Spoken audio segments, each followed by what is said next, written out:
Right now, the arrival of the spring severe weather season means more people are turning their attention to weather. Many of us have rain gauges, possibly even weather stations at home.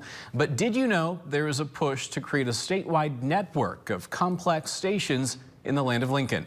WGEM meteorologist Logan Williams joins me now. And Logan, Illinois wouldn't be the first state, would it? Yes, thank you, Daniel. Illinois would be joining several states that operate those networks of weather sensors. Those are called mesonets. The word mesonet stems from mesoscale, which basically means small scale weather like thunderstorms. These stations measure everything from air temperature and wind and soil temperature to soil moisture depth. Illinois has just over a dozen of these stations, but some University of Illinois officials want to change that.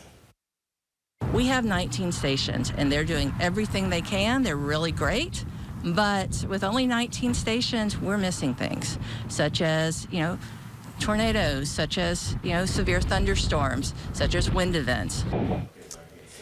Building these stations does cost a pretty penny, about $30,000. However, the University of Illinois will take care of the station upkeep and maintenance afterwards.